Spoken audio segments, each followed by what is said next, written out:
for the last 2 days, Michael Proctor's hat tan line has been fighting to get his job back. Nutbag, as Chief would say.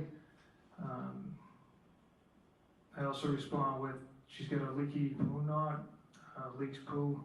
Apparently, this nutbag wasn't aware that the U.S. Attorney's Office had possession over his grubby little private text messages until he took the stand in the grand jury in 2024. This, and much, much more, in today's video. But first, We are still good on the snacks. Everybody has enough? All right.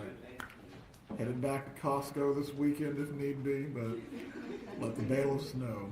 hello, and welcome back, roommates, to another titillating edition of Alexa's Room, where we are not lawyers, we are not medical professionals, and we are not law enforcement. We are just people who have opinions about all things going on in the true crime community, including the exact moment that we learned that this nutbag learned the U.S. Attorney's Office had access to his private text messages. Are you now aware that the reason that this entire case came to light was because Michael Proctor was subpoenaed to testify at the grand jury on February 1st, 24? Again, at the time I was not aware, but I am now. You are now. Yes. That's right. And he was subpoenaed as a witness, correct? I don't know what his role was at the time. Are you aware now that he was Now I am, subpoenaed yes. only as a witness? Yes, sir. Not as a subject, not as a target, correct? Correct. I mean, I don't think the ice cream men usually tell you if you're the subject of their investigation. They just investigate, and then when they have enough shiz on you, they arrest you, like they did with Matthew Farwell. Are you now aware, and you became aware at some point in the past, I presume, that Michael Proctor learned for the first time on February 1st that the U.S. Attorney had somehow surreptitiously obtained his text messages from his personal cell phone, correct? Yes.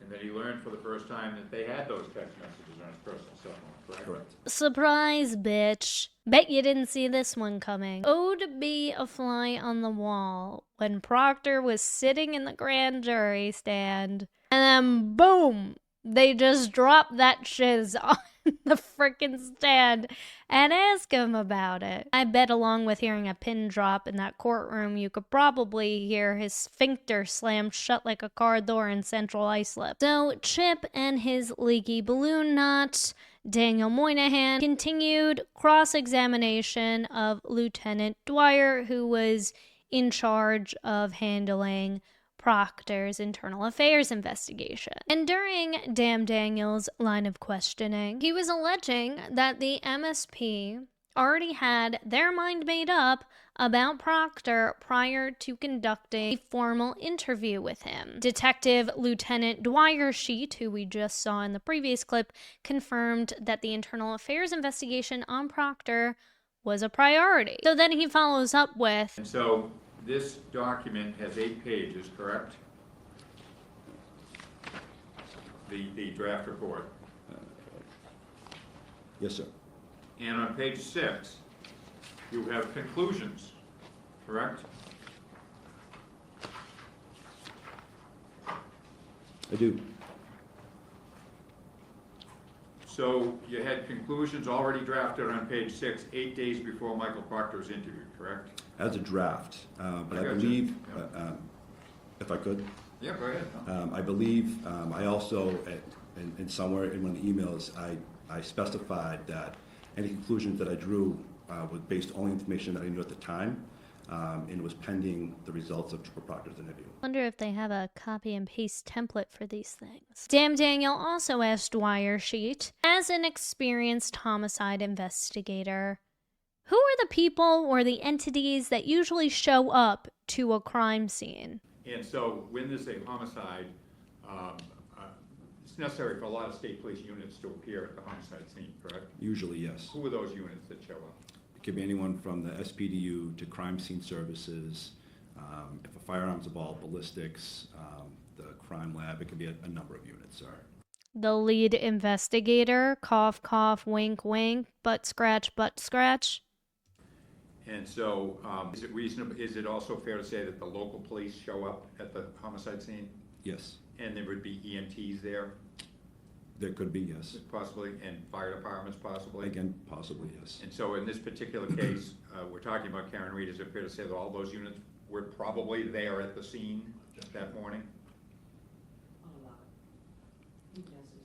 So I would assume, Based on your experience? I would assume a number of those assets may have been there, yes. When you assume, you make an ass out of me and you. And it doesn't matter how many of those other entities or assets, as you call them, showed up already, because the MSP took over the case within the same period that Karen Reed was arrested, which I believe is like a 16-hour window from when 911 was butt dialed by Jen McCabe. But Bukwacki and Proctor just sailed right on by 34 Fairview and went, straight to Good Samaritan? And then from there, they headed over to Dighton, right? Without ever visiting the crime scene until days later, when all these taillight pieces started magically appearing. And if the vehicle that he towed, and he lied about the time that he towed said vehicle, was used as the unaliving weapon, how would you know unless you visited the crime scene first? How did he know what to look for? Riddle me that. So this is just a few minutes before Proctor's emotional support paralegal asked about who would typically show up to the crime scene. And he asks Lieutenant Dwyersheet, is there a difference between a case officer and a lead investigator? So there have been terms used here, lead investigator and case officer, correct? Yes, sir. Are those the same thing? Essentially, yes. Okay. And so in the Reed case, Michael Proctor was assigned by his bosses to be the case officer. Correct. Lead customer service representative. Lead bald guy. Bella chow, bella chow, bella chow, chow, chow. Is it fair to say that a case officer is kind of like a secretary for the case? I don't know if I would use the term secretary. My understanding of case officer, while they're the person responsible for the complete investigation, they're not necessarily the one that does all the work. They do a bulk of the work, and then they ensure that everyone else who's assigned different tasks in that invest do what they need to do. Right, so Olivia Benson and Elliot Stabler tag team in a case together. They're both investigating the case. They're both in charge of finding out what the heck happened to this dead person on the front lawn of this now retired Boston police officer. Oh, and he also happens to be a Boston police officer. And it's the case officer's responsibility to collect everyone else's reports, correct? Correct. And there are many people who work in an investigation on a homicide, correct? There are. And so, as case officer, it doesn't mean Michael Proctor's in charge of the unit, does he? It does not. And he's kind of like a spoke in the wheel, right? Yes, sir. He's not Lieutenant Tully, no. But he's a detective. He detects stuff. He's not the intern who gets sent out to go to Chris Albert's slop shop to pick up some pizzas. Again, it's all semantics. Also, didn't Stand By Her man Lizzie Proctor also confirm in an interview that Proctor was in fact the lead investigator? Ah, yes, here it is. At the end of the day, a beloved police officer and honorable man was unalived, Elizabeth Proctor said in reference to Officer John O'Keefe. The prosecution believes it's an open and shut case, and the defense knows this too.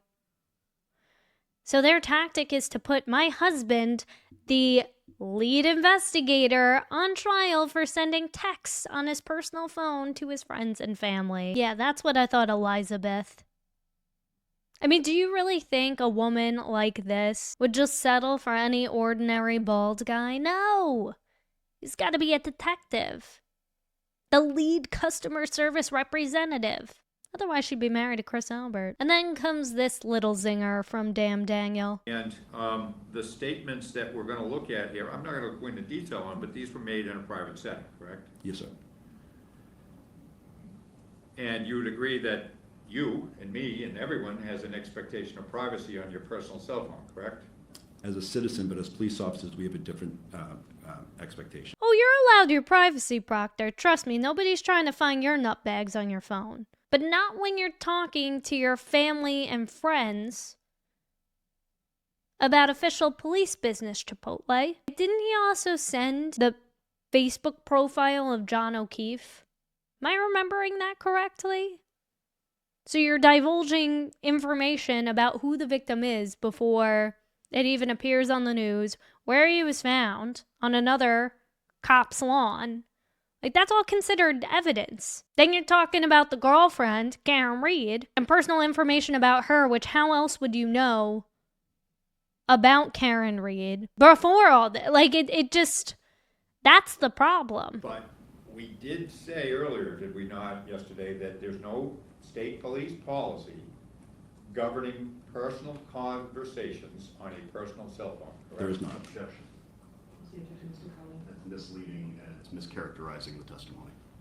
What was your recollection? My recollection is that there was no specific policy violation suggested with regard to Detective Lieutenant Dwyer's investigation, but it is not the same thing as there is no policy that governs the conduct of an investigator like Michael Proctor with regard to their behavior using a personal cell phone. That is not the same thing. Doesn't the MSP lawyer sound like George Hurst from Deadwood?